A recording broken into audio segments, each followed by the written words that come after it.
Hey guys, today we're talking American Girl, Tom Petty, American legend Tom Petty, and who could forget Silence of the Lambs? I think it's the opening song in that.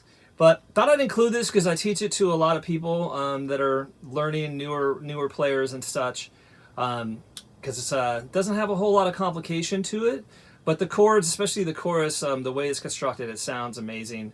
Really well developed song, and it's got a couple of little kind of funky parts in there too that are good to work on.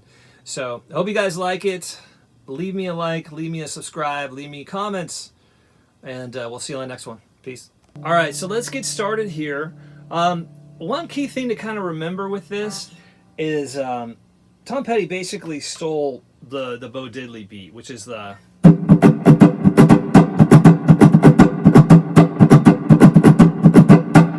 I would keep that in mind as you're playing the song, because that's really what you want to convey with it. I think that's kind of a secret weapon to that song, and why people immediately loved it. And I think they didn't really understand even, that was like something that was actively happening there in terms of the rhythm. But it's a pretty undeniable and catchy rhythm, and I think that really helped the song. So it starts off in D, and I play it with E major. I've seen people do E7s and things too, and you can do that if you want, but I usually use the E major. And then you're going to a G, then to an A. That's your entire verse section right there. And again, remember that rhythm, it's like...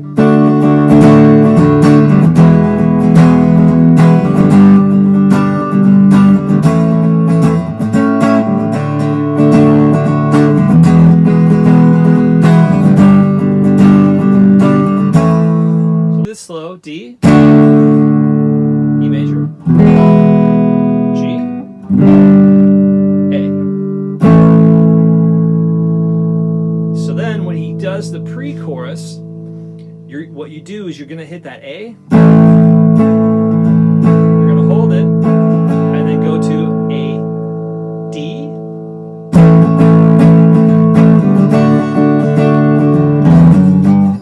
you're going to go open on the 6th string, open, F sharp, G, so open, 2, 3. And then you're going to do the reverse, you're going to slide back down to a 3, 2, open.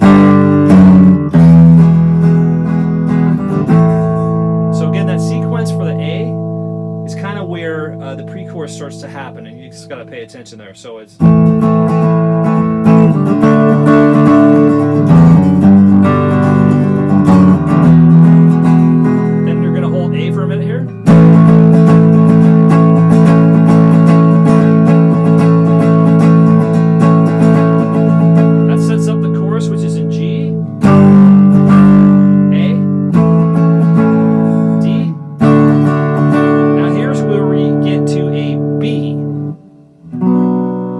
That's going to be 2nd fret, 5th string, index finger there. Your ring finger is going to be on the 4th fret, 4th string, and your pinky is going to be on the 4th fret, 3rd string. And you can also use your 2nd finger to hit the 3rd fret on the B string. So again, that chorus is G, A, D, here comes that B,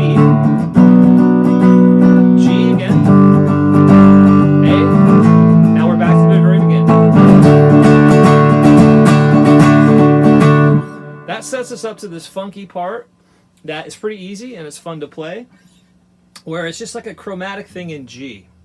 So chromatic meaning it's all these notes in a row, where it's... So it's 3 times, and then 3, 4, 5, 5 again, and then the 5th fret of the 5th string. So... And what he does to kind of Mike Campbell, who's an amazing guitar player, sometimes what he'll do on the song is he goes up the octave here from this to... So...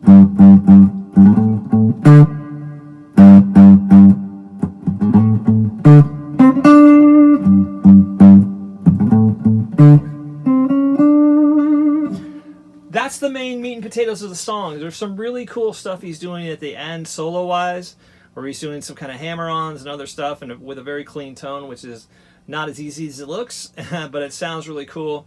And that's kind of it. Again, the main thing is that oh diddly beat.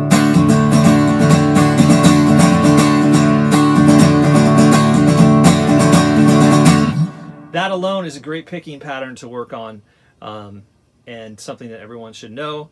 Hope you guys like this one. Pretty straight ahead, simple, but another one that's great to jam with friends and people dig it. Hope you dug this video, and hope you subscribe, leave comments. We'll see you in the next one.